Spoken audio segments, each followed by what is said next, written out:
God never drinks tea with anybody.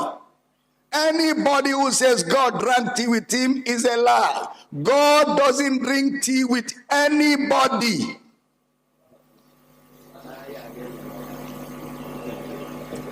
Quote me anywhere. Do you know God? God is spirit. God is spirit. Do spirits eat amala? Which brand of tea? Coffee or Bonvita? And somebody said, don't mind Dr. Damina. Dr. Damina does not understand God. Any spiritual experience that cannot be substantiated with scripture is idol worship. Any spiritual experience, and I don't care how old you are in God, that cannot be substantiated with the 66 canonized books is idol worship or spiritism. Quote me anywhere. God didn't drink tea with Adam. He didn't drink tea with Abraham, Isaac, and Jacob. He didn't drink tea with Noah. He didn't drink tea with Jesus as a human being. He didn't drink tea with Paul, Peter, James, and John. It's you he's drinking tea with today. Somebody say, well, Dr. Damina doesn't know that in the Old Testament, God came to Abraham, Abraham cooked, and God sat down to eat. Ignorance, the way it undresses people in public. There has never been an appearance of God in the Old Testament. There was never a time God came to people in the Old Testament. There was no appearance. No one ever saw God talk more of drinking tea or eating food with God. John chapter 1 verse 18. Put it up. No man had seen God at any time. The only begotten Son, which is in the bosom of the Father. The word bosom is a Greek word called pos. It means the Father and the Son are seen together in the chest of the Father. He has declared him, the word ezogomai. He has unveiled him. There was never an appearance of God in the Old Testament. John chapter 5 verse 37. John chapter 5 verse 37. And the Father himself, PJ, don't worry, let me be reading for you first. You will soon join me. And the Father himself, which had sent me, had borne witness of me. You, talking to the Jews, have never heard his voice at any time, nor seen his shape. There was never an appearance of God in the Old Testament. Never. So God didn't come to Abraham's house and ate food. Those were angels. Those were angels. It was not God. Teaching good? Somebody said, but Dr. Damina doesn't read his Bible well. Jesus, after resurrection, ate fish and bread. You see ignorance? After resurrection, Jesus was still a man. Today, Jesus is still a man. There is one mediator between God and man, the man. So even today, Jesus is still a man. And as a man, we eat fish, we eat bread, we drink Coke. But as God, he doesn't eat. As God, he doesn't sleep. As God, he doesn't slumber. Hello guys, welcome to the show. I hope everyone is doing just fine. And I want us to discuss about this popular man of God from Nigeria. And he is being considered as one of the most controversial figures in Nigeria because he has taken a different route from what an average preacher in Nigeria would preach. He has come out to be a person who kick against what other preachers are preaching.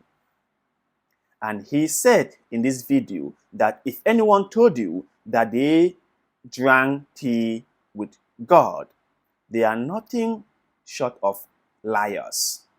They are lying to you that no one drank tea with God. And if anyone made that claim, that person is a big fraud. And even without that, right, let's just be very clear, right? Let's just set the plain and they play fish straight. Religion in Africa is a scam. Period. Modern day Christianity is a big, big fraud. Those men of God in Africa, especially in Nigeria, they are all fraud. Because they collect and collect and collect and collect. And they brainwash their Christians into giving them everything the Christians have. You will see a common person earning a very, very small salary or wage. That individual is prepared or is willing to donate that to the church so that the man of God can support his luxurious lifestyle. Men of God in Nigeria, in Africa, have big houses, they have private jets, they have multiple businesses, while their members are broke. If you go to those mega churches in Nigeria, 90% of the members are suffering, really, really suffering. But they just gather whatever they have and give to the men of God. The men of God have brainwashed their members into thinking that the only way they can be successful in life is by giving to them, the men of God. It's by giving to them. No, not actually investing. No. Not actually helping the mama, the papa who cannot help themselves. No, but by giving to men of God. Why the men of God buy bulletproof cars? Why the men of God buy private jets? Why the men of God build huge houses for themselves and their loved ones? Their members are struggling to eat. Their members are starving.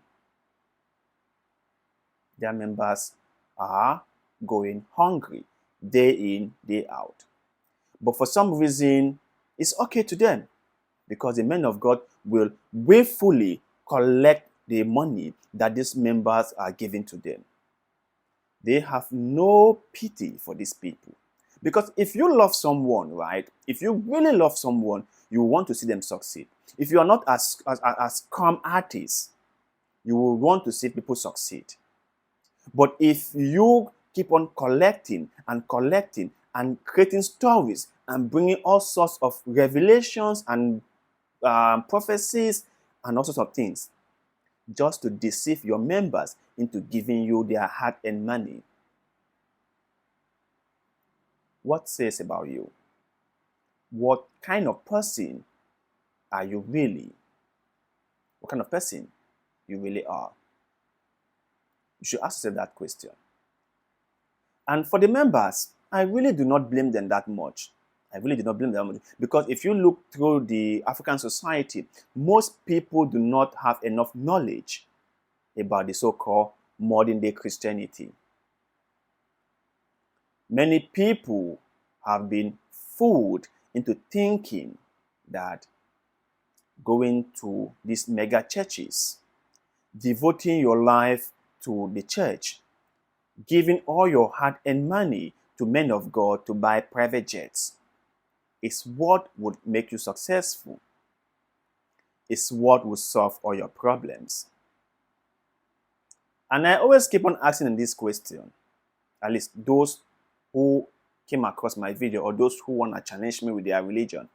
I always ask them, if that were to be the solution of your problem, won't your problem be solved by now? Because I'm sure you have been praying day in, day out, but your problems still persist. The problems are still there. They haven't been solved. So you cannot solve your problems by going to pray in church. No. You have got to take practical steps in solving the problem. First of all, identify what that problem is all about. And secondly, figuring out how to solve it. And that is exactly what Dr. Abel is telling people. And all of a sudden, he is now the black sheep of the family. Other men of God are now pushing back at him. Other men of God are now saying that he is polluting the Bible, are now saying that he is not a real man of God. He is an end-time preacher. But if any person with brains, if any rational being listen to what he is saying, you will get something out of it. Now, as far as I'm concerned, religion as a whole is a scam, period, for me. But everyone has the right to their own choices, right? You can do whatever you want to do with your life. I have no problem with that. Keep on doing it. If it makes you happy, do it. But be smart about it. Understand what you are doing. Understand that you giving money to the church, giving tithe and donation and everything will not make you make more money, will not help you make more money. If you want to make more money, you have to invest. And also understand that if your men of God say they went to heaven and they saw God, they are scamming you. They are lying to you. Even your Papa Adeboye, who said he drank tea with God, he is a big fraud. I have to say this one. Okay, he is a big fraud. He didn't drink tea with anybody. He is just lying. Maybe he might have some malaria issue, because in Africa there's a lot of malaria infection in Africa. So that might be malaria doing its thing. Not actually going to heaven, or not actually inviting God into his bedroom or coffee room or tea room and drank tea together. So what next? What next? God is gonna come to.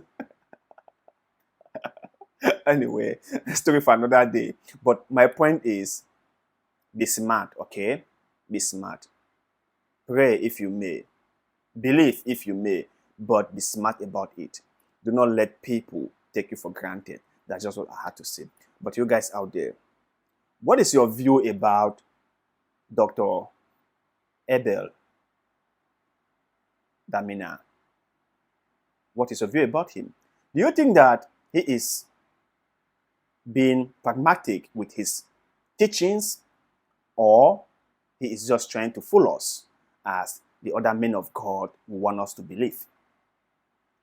And why is it that other men of God are so much against him?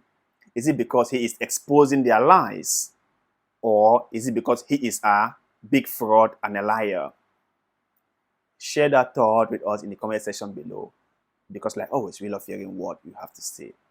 Please kindly like this video, share it,